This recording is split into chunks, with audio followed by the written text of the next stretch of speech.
స్థానిక సంస్థలో బీసీలకు కల్పించిన 42% రిజర్వేషన్లకు చట్టబద్ధత కల్పించాలనే డిమాండ్తో బీసీ ఐక్య సంఘాల వేదిక ఇచ్చిన బంద్ పెద్దపల్లి జిల్లాలో ప్రశాంతంగా ముగిసింది. జిల్లా వ్యాప్తంగా ఉన్న గోదావరి ఖని మంతని బస్ డిపోలో బస్సులు నిలిపివేశారు. మరోవైపు వర్తక వాణిజ్య సంఘాలు సైతం బంద్లో పాల్గొన్నాయి. బీసీలకు హక్కుగా రావాల్సిన రిజర్వేషన్లు వెంటనే అమలు చేయాలని బీసీ సంఘాల నాయకులు డిమాండ్ చేశారు.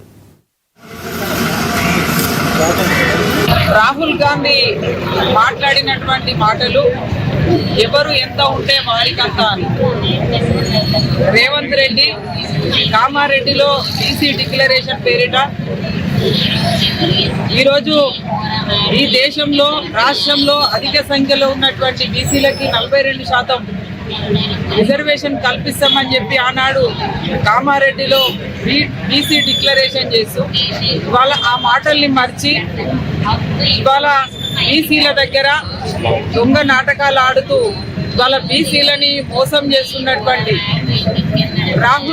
రాహుల్ గాంధీ అలాగే రేవంత్ రెడ్డి బీసీ సమాజానికి క్షమాపణ చెప్పాల్సినటువంటి అవసరం ఉంది.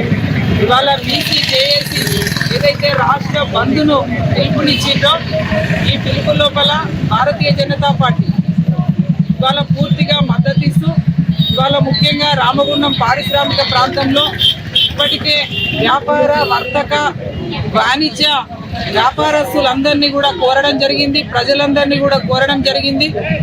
ఇవాళ బీసీ 42% రిజర్వేషన్ అమలయ్యే దిశగా బీసీ జేఏసీ ఏదైతే పోరాటం చేస్తూ ఉన్నదో అందులో భారతీయ జనతా పార్టీ మరి వారికి పూర్తిగా మద్దతుగా ఉంటుంది, సహకారాన్ని సపోర్టుని అందజేస్తుందని చెప్పి తెలియజేస్తూ